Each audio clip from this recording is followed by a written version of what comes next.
അങ്ങനെ കാത്തിരിപ്പിനൊടുവിൽ get set baby എന്ന ചിത്രം OTT റിലീസിന് എത്താൻ പോവുകയാണ്. അതിൻ്റെ ഏറ്റവും പുതിയ അപ്ഡേഷനാണ് ഇന്നൊരു വീഡിയോ ഭാഗത്തെ. വീഡിയോയിൽ മുൻപേ വീഡിയോ ലൈക്ക് ചെയ്യുക, ചാനൽ സബ്സ്ക്രൈബ് ചെയ്യാൻ വേണ്ടി ശ്രമിക്കുക. ഉണ്ണി മുകുന്ദൻ, നിഖില, അബു സലീം, ജോണി ആൻ്റണി എന്നൊക്കെ പ്രധാന കഥാപാത്രങ്ങളായ ചിത്രമായിരുന്നു ഗെറ്റ് സെറ്റ് ബേബി.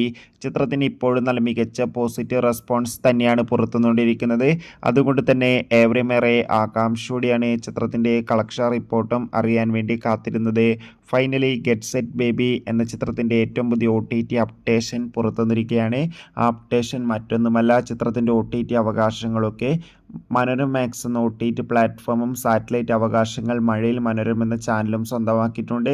ചിത്രം ഉടൻ തന്നെ OTT റിലീസ് ചെയ്യുമെന്നാണ് റിപ്പോർട്ടുകൾ സൂചിപ്പിക്കുന്നത്. കാത്തിരിക്കാം ഗെറ്റ് സെറ്റ് ബേബി എന്ന ചിത്രത്തിൻ്റെ കൂടുതൽ അപ്ഡേഷൻ അറിയാൻ വേണ്ടി. മെയ് മാസം ധാരാളം ചിത്രങ്ങൾ OTT റിലീസ് ചെയ്യും. ചാനൽ ഭാഗം പരിശോധിച്ചാൽ ആ വീഡിയോയ്ക്ക് നിങ്ങൾക്ക് കാണാം. അതൊക്കെ ഒന്ന് കാണാൻ വേണ്ടി ശ്രമിക്കൂ. അടുത്തൊരു വീഡിയോയിൽ കാണും വരെ